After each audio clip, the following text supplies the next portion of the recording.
Are you asking yourself, how can I afford to buy a house in 2023? Right now, with the interest rates being so high and home prices also being high, affordability, it's hard.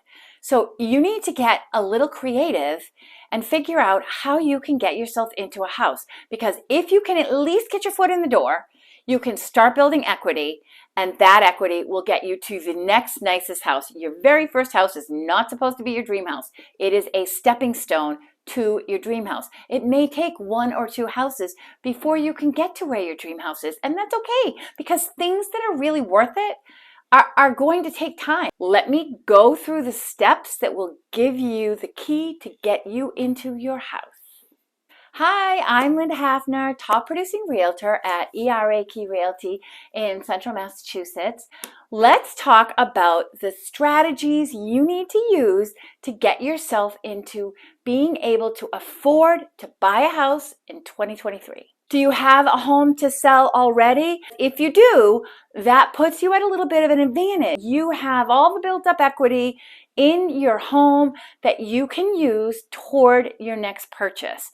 But before you can buy a house, you really need to figure out how much equity you have, how much is actually going to be going to you after all the expenses of selling and moving. You need to figure out that number. Then you need to get the pre-approval from the lender using the funds you think you're going to get from your house and get your numbers together. You should be in pretty good shape. First-time home buyers, there's going to be different steps for you. Take a look at your lease situation. If you are stuck in a lease, plan your purchase at least a few months before you're expected to be out of your apartment.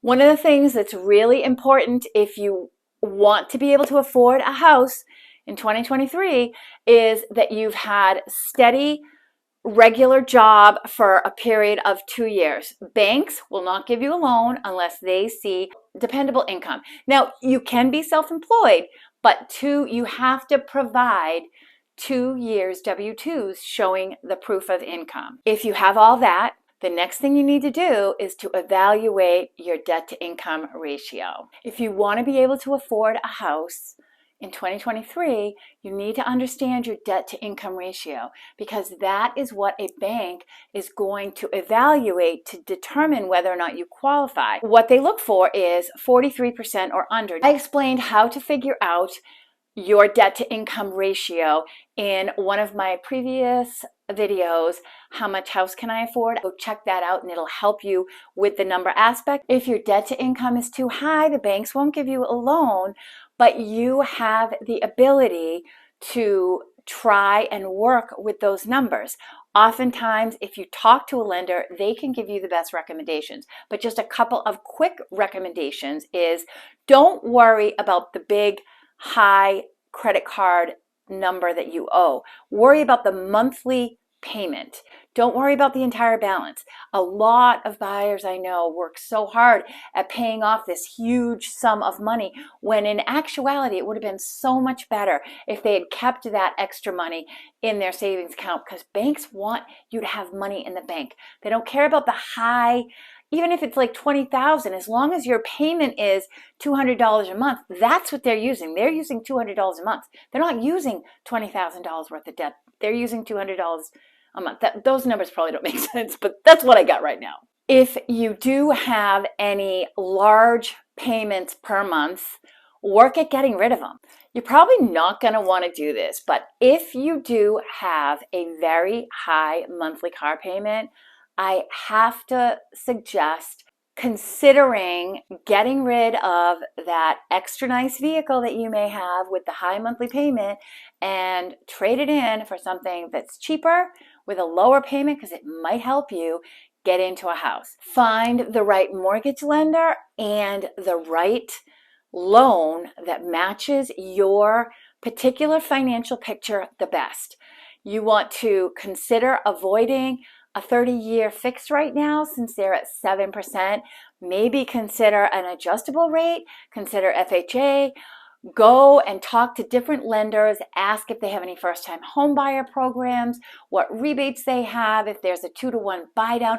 There are options, and more options are becoming available as lenders see the need for it. We haven't needed flexible mortgage programs before because the fixed rates were so low, but now there's a need. Banks are kind of scrambling, trying to come up with programs that are going to make it affordable, especially for first-time home buyers.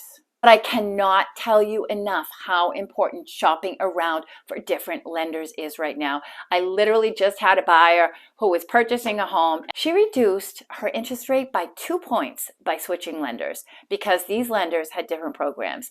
I'm telling you, it is worth the extra work to do your research, do your homework, and it'll save you a lot of money and help you be able to afford a home sooner.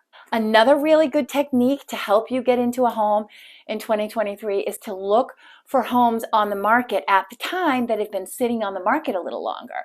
The homes that are going to sell fast are the ones that are in move-in ready condition, have great finishes, stainless steel appliances, granite countertops, hardwood floors that are sparkling. Those are the homes everyone wants. Those are the homes that are going to sell quickly. You need to probably reconsider if, depending on your financial picture, you may want to consider a home that needs a little elbow grease. I know that's not what you want to hear.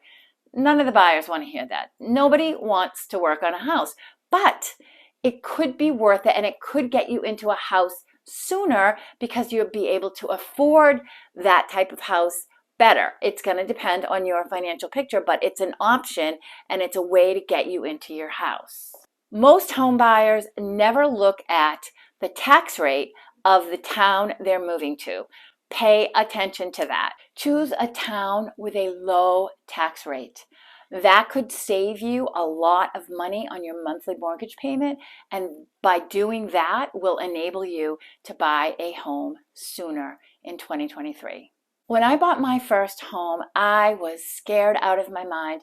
My payment was so past what I thought I could afford, but I made it happen. I did what I needed to do. I got in my first house. I loved it.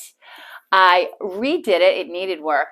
And I sold it for quite a profit. And now I am in my dream house. It took me years to accomplish it, but one step at a time, and you will get there too. You can reach out to me for support. I'm happy to give you whatever advice you need. Feel free to leave me a comment or contact me by email or text or phone, whatever you prefer. If you found this helpful, please subscribe to my channel, hit the bell notification. If you are on Instagram or TikTok, please connect with me.